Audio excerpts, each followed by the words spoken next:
Umat yang dikasihi Tuhan, selamat hari Minggu dengan hati yang terarah kepada Tuhan. Marilah kita datang menghadapnya dan memulai ibadah kita. Bersama-sama kita agungkan nama Tuhan, pencipta alam semesta, dengan menaikkan pujian. Nyanyikanlah nyanyian baru.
Pertolongan kita adalah dari Tuhan yang menciptakan langit dan bumi.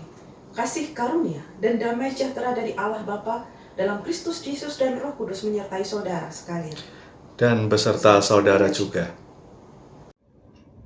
Umat yang dikasihi Tuhan, pada ibadah minggu ini kita akan merenungkan tema Arahkanlah hatimu kepada Tuhan. Melalui tema ini kita diajak untuk selalu mengarahkan hati kepada Tuhan di tengah berbagai situasi hidup yang penuh dengan godaan, tantangan, dan pergumulan yang sukar. Hati yang terarah kepada Tuhan mendorong kita untuk mau mendengar dan melakukan kehendak Tuhan dalam kehidupan sehari-hari. Dengan demikian, hidup kita akan membawa dampak positif bagi lingkungan di sekitar kita.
Bapak Ibu yang terkasih, marilah kita berdoa untuk pengakuan dosa kita.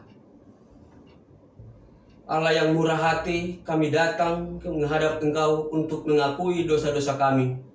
Di dalam kehidupan sehari-hari, kami sering tidak mengarahkan hati kepadamu. Kami jalani apa yang menjadi kehendak kami sendiri, sehingga terkadang kami berlaku menyimpang dari firman-Mu. Pikiran, perkataan, dan tindakan kami belum sepenuhnya mampu mencerminkan teladan Kristus. Ampunilah kami, ya Allah. Kami mau hidup dengan hati yang selalu terarah, penuh kepadamu. Dalam Kristus kami memohon pengampunan. Amin. Marilah kita mendengarkan berita anugerah yang terambil dari Ibrani 4 ayatnya yang ke-16 yang berbunyi demikian. Sebab itu marilah kita dengan penuh keberanian menghampiri tahta kasih karunia, supaya kita menerima rahmat dan menemukan kasih karunia untuk mendapat pertolongan kita pada waktunya. Demikianlah berita anugerah dari Tuhan. Syukur kepada Allah. Mari saudara kita berdoa. Mengucap syukur atas kasih dan anugerah Allah yang boleh memampukan kami. Dan minggu ini kami memasuki awal bulan Agustus. Apa yang terjadi di dalam kehidupan kami tentu tidak dapat kami tolak. Namun kekuatan Tuhan melalui firman Tuhan yang akan meneguhkan setiap langkah kami. Karena itu bukalah mata, telinga, dan hati kami. Perkenankanlah Roh Kudus yang telah dan selalu menuntun kami untuk memampukan kami mendengar suara Tuhan dan melakukan firman di dalam hidup hari lepas hari. Bersabdalah ya Bapa, kami siap untuk mendengarkan. Amin. Bacaan pertama diambil dari Yesaya 55 ayat 1 sampai dengan ayat yang kelima. Demikian firman Tuhan. Ayo, hai semua orang yang haus, marilah dan minumlah air. Dan hai orang yang tidak mempunyai uang, marilah, terimalah gandum tanpa uang pembeli dan makanlah. Juga anggur dan susu tanpa bayaran. Mengapakah kamu belanjakan uang untuk sesuatu yang bukan roti dan upah jeripayahmu untuk sesuatu yang tidak mengenyangkan? Dengarkanlah aku, maka kamu akan memakan yang baik dan kamu akan menikmati sajian yang paling lezat. Sedengkanlah telingamu dan datanglah kepadaku. Dengarkanlah, maka kamu akan hidup. Aku hendak mengikat perjanjian abadi dengan kamu, menurut kasih setia yang teguh, yang kujanjikan kepada Daud. Sesungguhnya aku telah menetapkan dia menjadi saksi bagi bangsa-bangsa, menjadi seorang raja dan pemerintah bagi suku-suku bangsa. Sesungguhnya engkau akan memanggil bangsa yang tidak kau kenal, dan bangsa yang tidak mengenal engkau akan berlari kepadamu, oleh karena Tuhan Allahmu, dan karena Yang Maha Kudus, Allah Israel, yang mengagungkan engkau. Demikian firman Tuhan. Syukur kepada Allah.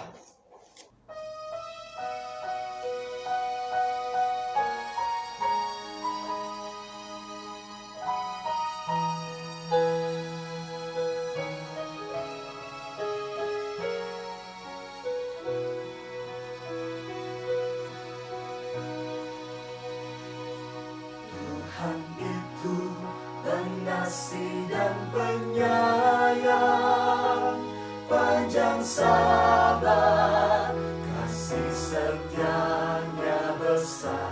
Tuhan itu baik bagi semua orang, penuh rahmat terhadap semua ciptaannya.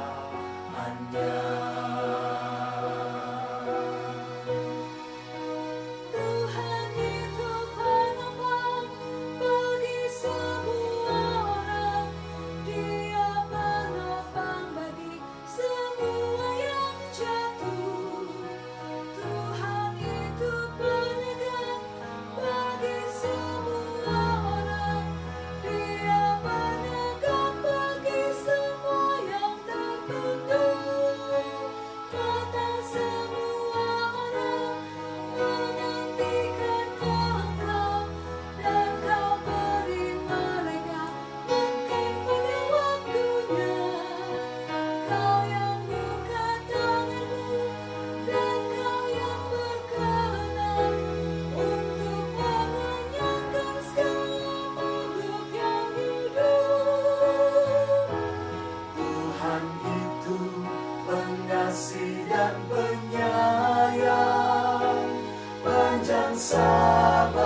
besar.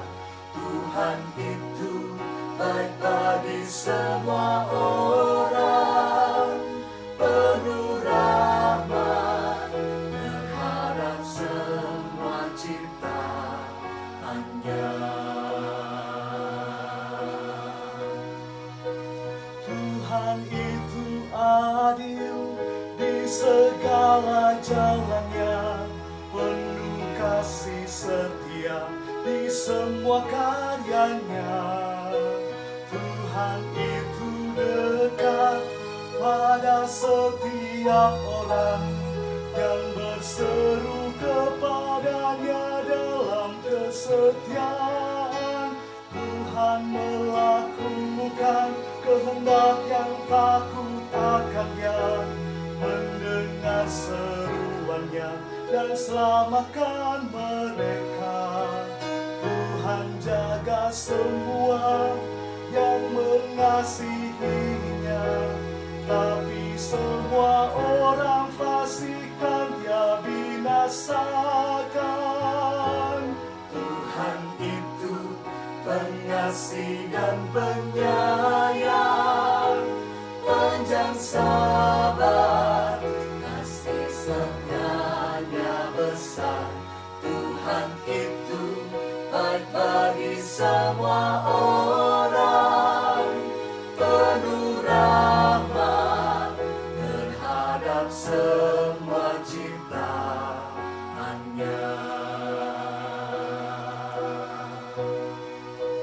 Mulutku mengucapkan pujian pada Tuhan, biar segala makhluk juga memuji-Mu.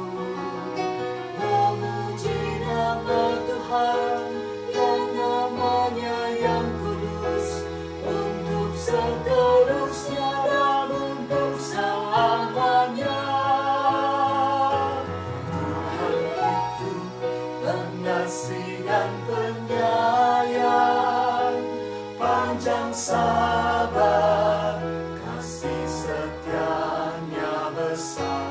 Tuhan itu baik bagi semua orang, penuh rahmat terhadap semua ciptaannya.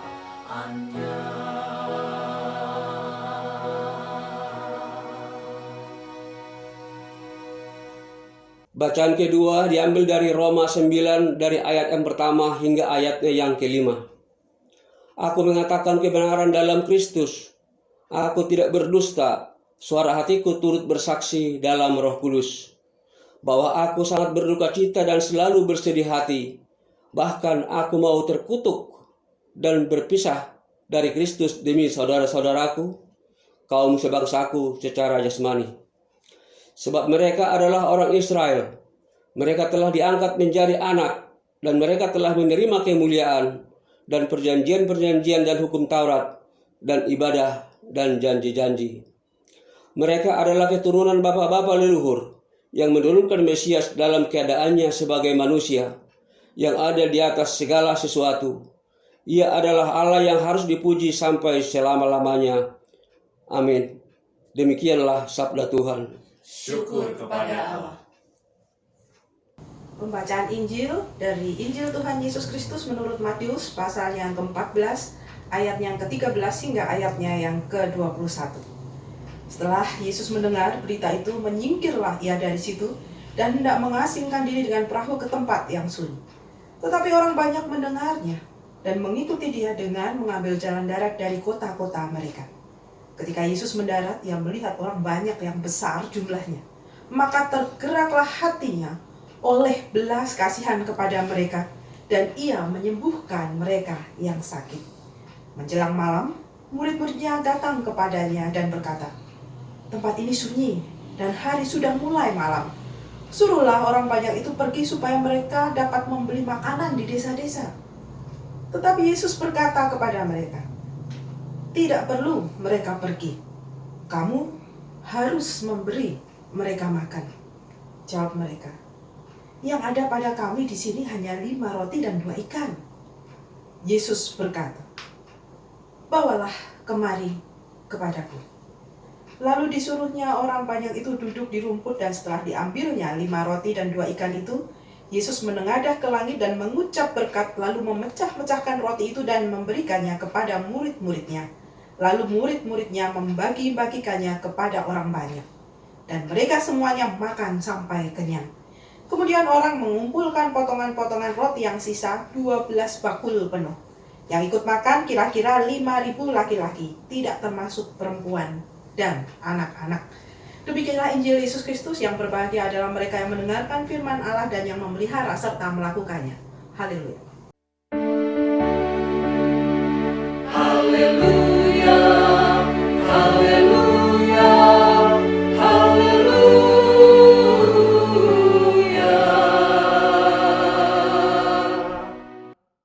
Saudara-saudara yang dikasihi Kristus, ketika mendengar suara mercon berulang-ulang dan berbunyi terus-menerus, kalau pada hari Jumat kemarin kita paham, karena hari Sabtunya Idul Adha.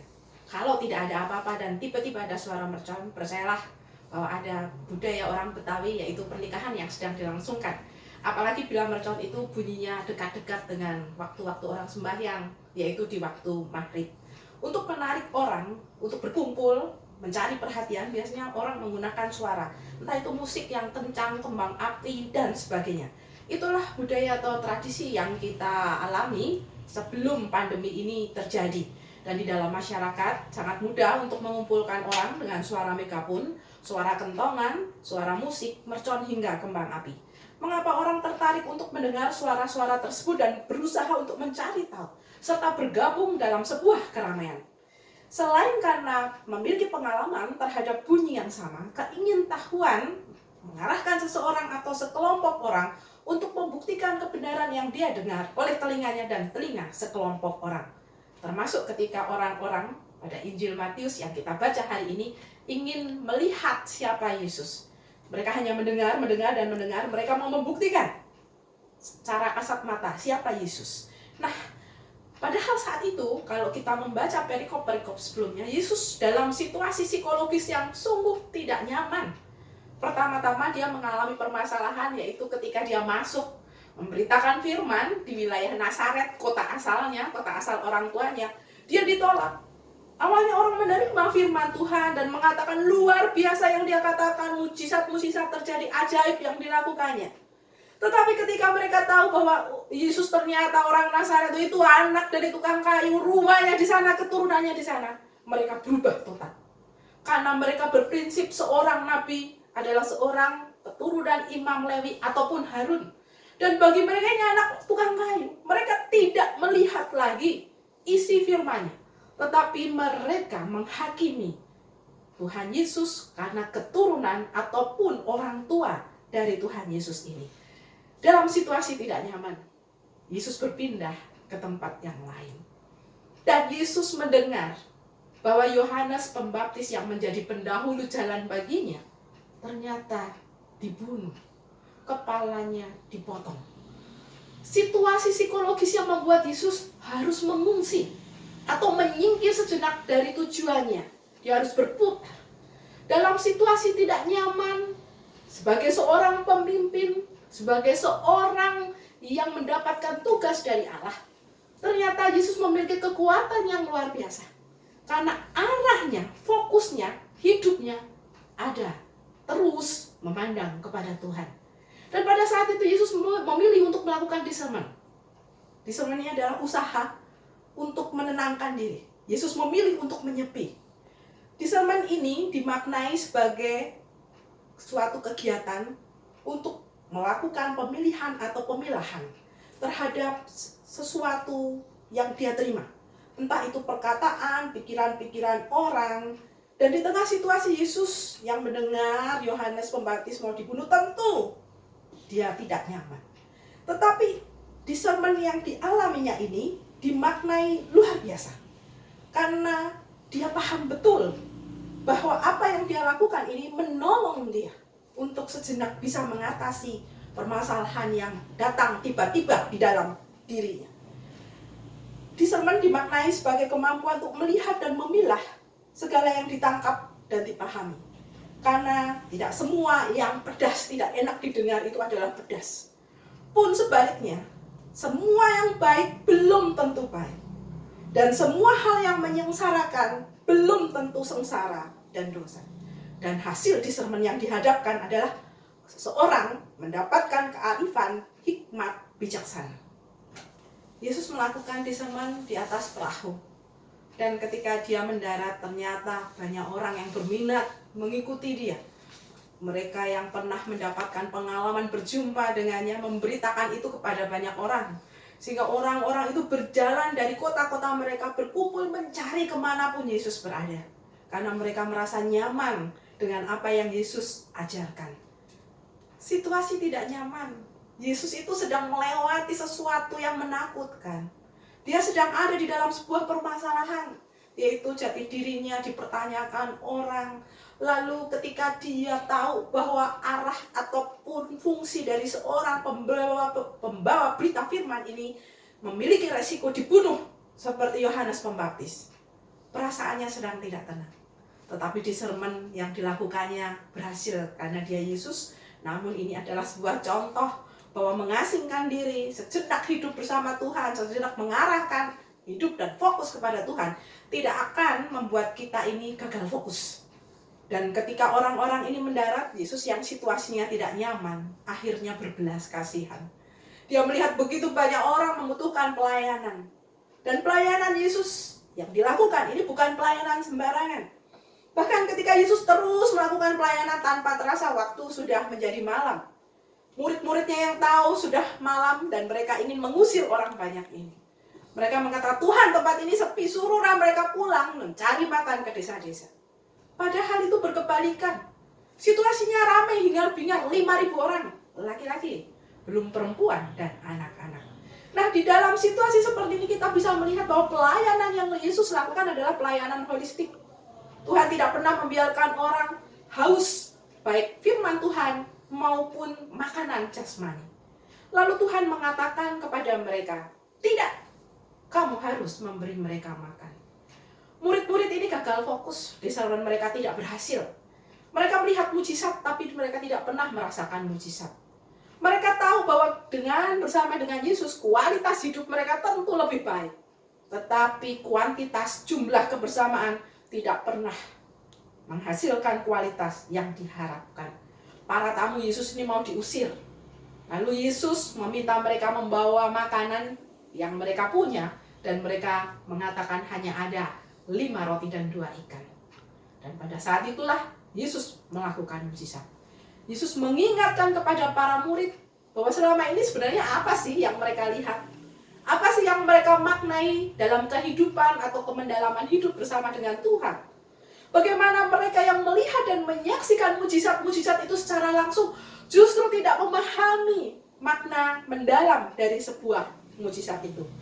Yesus mencoba mengembalikan ingatan para murid ini. Yesus mencoba untuk membenahi cara berpikir murid-murid ini. Dan arah Yesus jelas. Dia meminta para murid ini untuk mengarahkan hatinya kepada Allah Bapa yang memberikan tugas pelayanan baik kepada Yesus maupun kepada murid-muridnya. Bagaimana dengan kehidupan kita? Apakah kita dekat dengan Tuhan namun kenyataannya jauh? Ataukah kita merasa sepi di saat situasi ramai? Hari ini firman Tuhan mengajak kita pertama-tama untuk melakukan discernment. Memilih dan memilah. Dan melihat bagaimana firman yang disampaikan ini. Karena kecenderungan seseorang adalah melihat pembawa firman-Nya. Orang menjadi gagal fokus, tidak melihat kepada isi firman Tuhan, tetapi kepada pembawanya. Karena itu, fokus dan arah hidup kita harus jelas. Para murid memberikan gambaran sebuah kegagalan dalam berproses mengarahkan hidup kepada Tuhan, mengarahkan diri atau fokus pelayanan kepada Tuhan. Bagaikan gambaran sebuah antena televisi. Kalau arah antenanya tidak tepat, maka gambar atau visual yang kita dapat pun tidak akan pernah terang. Tetapi kalau arah antena itu terang, mengarah ke atas, maka ia akan mendapatkan visual yang terang. Demikian juga dalam kehidupan kita. Ketika arah kita jelas, hidup kita jelas, maka kita tidak akan pernah gagal fokus. Mari kita melihat apa yang harus dilakukan sebenarnya oleh para murid ini. Para murid dekat, tapi jauh. Mereka ada di dalam situasi ramai, tapi mereka merasa sepi.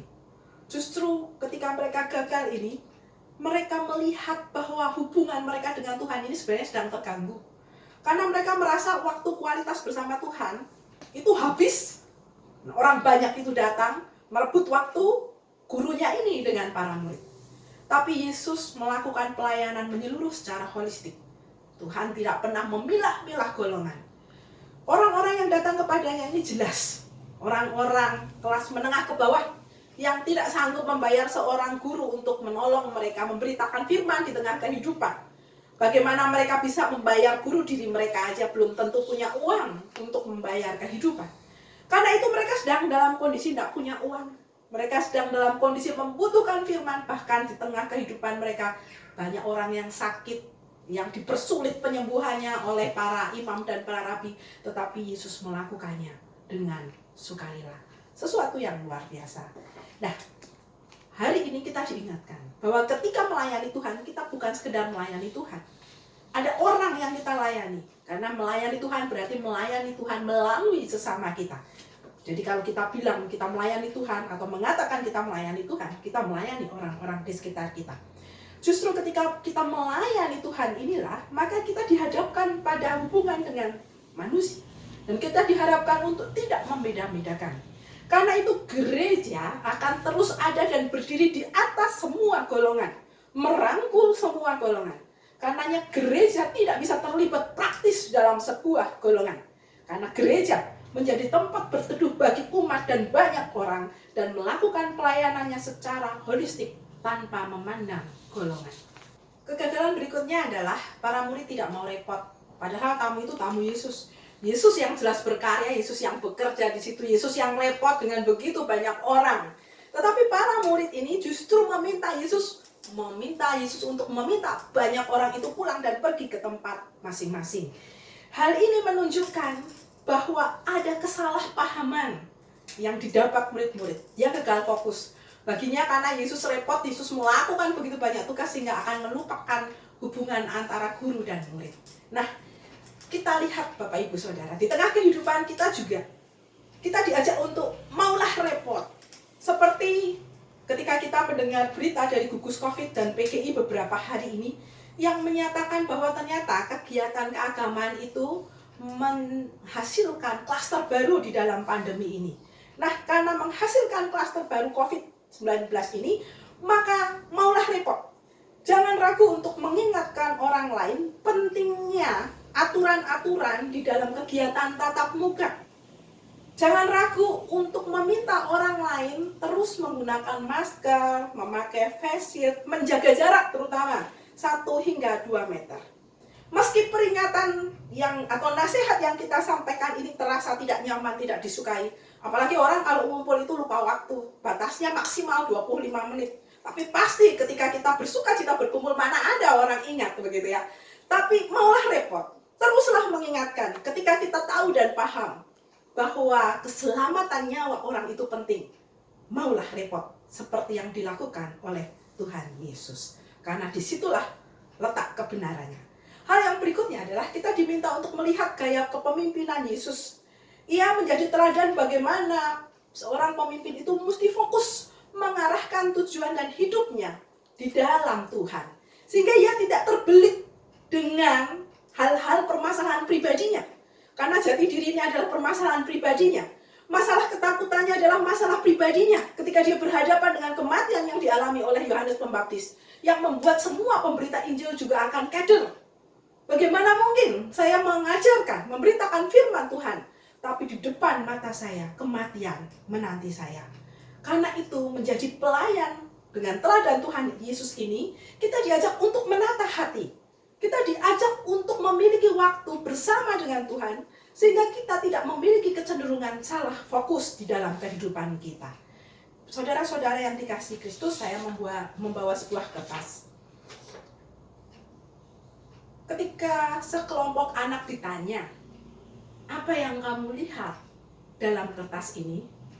Mereka langsung menunjuk titik hitam di tengah. Lalu ketika ditanya lagi, apa aja yang dilihat selain titik hitam? Nggak ada. Nggak ada. Lalu seorang yang lain mengatakan, ada kertas putih, oke. Selain itu, ada tangan yang pegang, oke. Apalagi? Udah, hanya itu. Bapak Ibu, kertas ini ingin mengajak kita untuk melihat bagaimana cara orang memandang atau melihat masalah. Ketika ada di dalam masalah, kita kadang-kadang gagal fokus karena kita hanya berfokus pada titik di tengah ini. Atau kita hanya melihat lembaran yang ada di sini yang putih yang besar ini. Atau kita hanya melihat tangan di sini. Sadarkah bahwa ada saya? Ada gambaran Tuhan yang dibalik itu, yang membawa kertas ini. Jadi ini adalah gambaran atau contoh saja bahwa ketika kita melihat sebuah masalah di tengah kehidupan kita, apapun masalahnya, ingatlah bahwa Tuhan lebih besar dari permasalahan itu. Hal yang keempat adalah pemimpin memiliki rasa iba, welas asih. Meskipun dia dalam situasi tidak nyaman, tapi dia memiliki perasaan mercifully. Dan inilah yang ditunjukkan oleh Tuhan. Meskipun dia lelah, capek, secara psikologis dia juga tadi memiliki hambatan, tapi ia tidak melihat hambatan-hambatan itu dan memfokuskan diri di sana. Justru dia tetap melayani. Dan inilah yang diminta oleh Tuhan untuk kita lakukan. Meski lelah secara rohani dan jasmani, tidak membuat pelayanan Yesus menjadi tidak berkualitas. Yesus melakukan discernment dan dia tetap melakukan mukjizat, menyembuhkan orang sakit hingga memberi makan. Pelayanan holistik atau menyeluruh ini adalah tujuan mulia agar gereja yang sejak hadirnya di tengah dunia ini juga melakukan pelayanan yang sama, yaitu melakukan pelayanan holistik. Meskipun di tengah situasi pandemi, bukan berarti tidak bisa berbagi kasih. Kita dapat membeli makanan dari orang yang menjual secara langsung kepada kita, atau membeli sayuran hidroponik dari orang-orang yang menawarkan kepada kita. Karena disinilah kita memutus mata rantai keuntungan atau waralaba. Bukan berarti untung tidak boleh. Tetapi ketika kita mau memberikan kasih kita, menolong orang, maka disitulah kita. Jadi menolong orang di tengah pandemi dengan cara memberi langsung makanan ataupun sayuran yang ditawarkan kepada kita. Meskipun secara prinsip kadang kita tidak terlalu membutuhkan banyak. Saudara-saudara yang dikasihi Kristus, marilah kita mengarahkan pandangan kita kepada Yesus agar tetap fokus dalam melayani Tuhan dalam segala situasi. Tetaplah melakukan discernment. Wujudkanlah dan arahkanlah hati dan hidup kita kepada Tuhan, sehingga kita mampu melakukan pelayanan yang holistik dalam kehidupan kita sehari-hari. Tuhan menanti aksi-aksi nyata kita. Amin.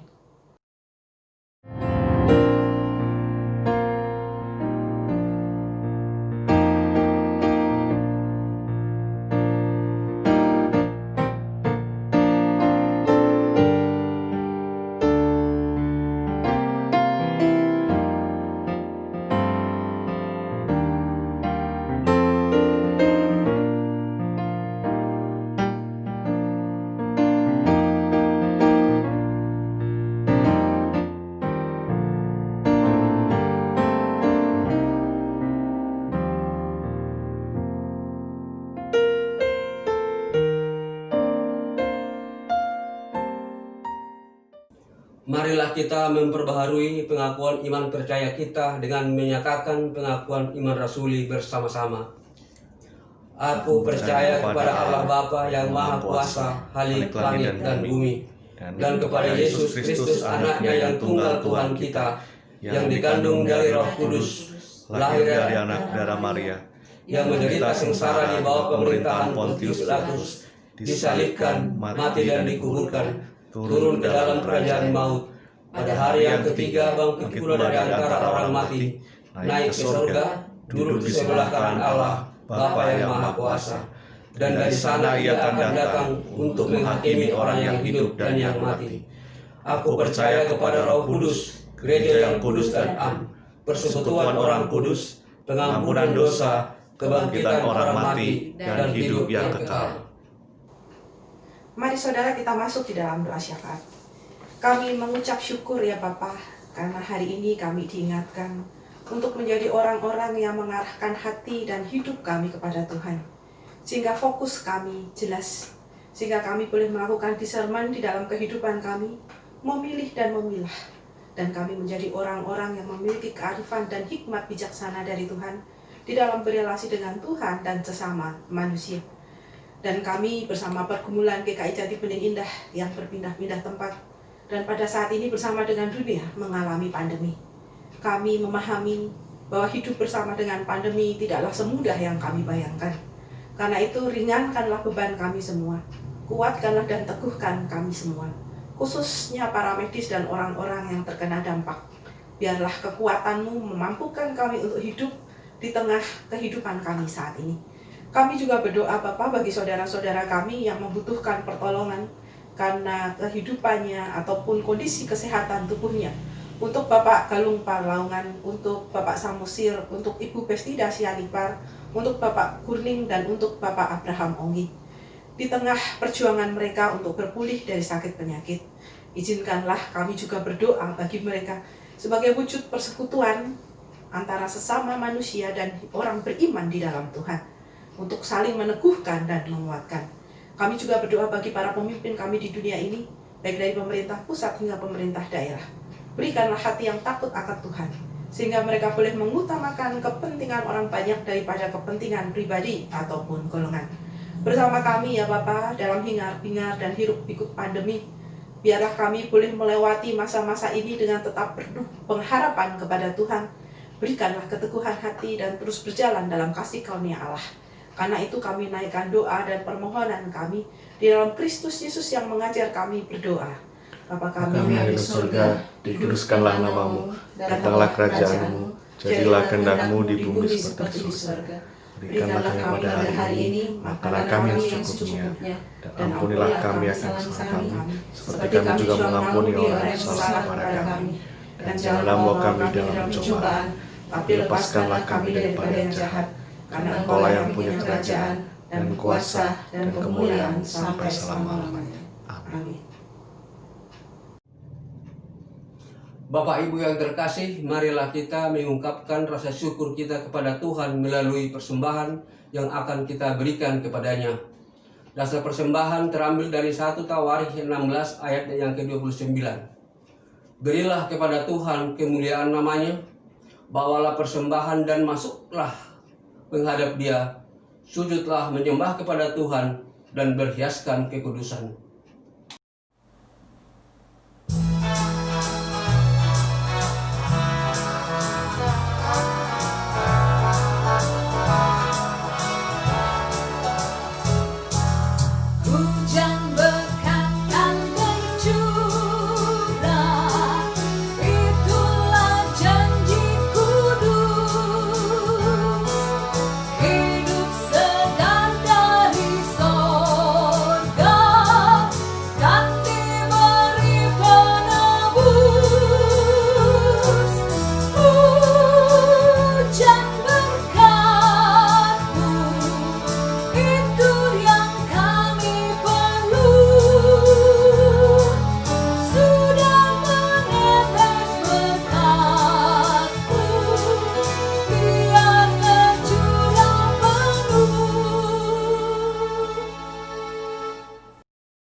Bapak Ibu yang terkasih, marilah kita berdoa untuk persembahan kita. Allah, sumber segala berkat dalam kehidupan kami persembahkan apa yang kami miliki sebagai ucapan syukur kami atas kebaikan-Mu. Terimalah persembahan kami, ya Allah. Biarlah persembahan ini juga dapat dipakai untuk selalu memuliakan nama-Mu. Amin.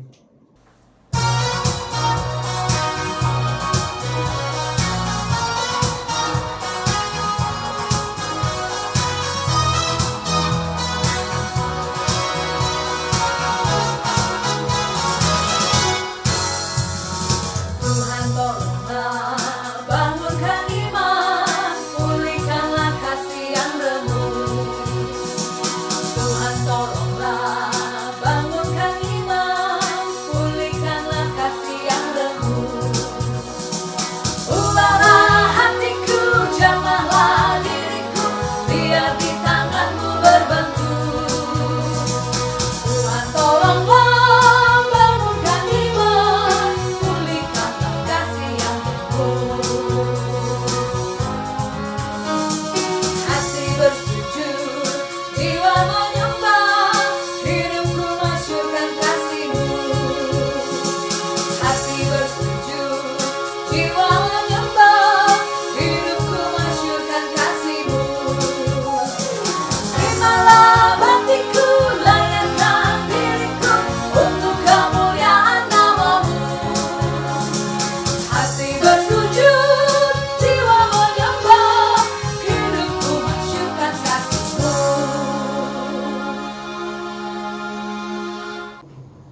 Saudara-saudara, ingatlah untuk terus mengarahkan hati dan hidup kita kepada Tuhan, sehingga kita tetap bisa berfokus dan mendalami kehidupan bersama Tuhan.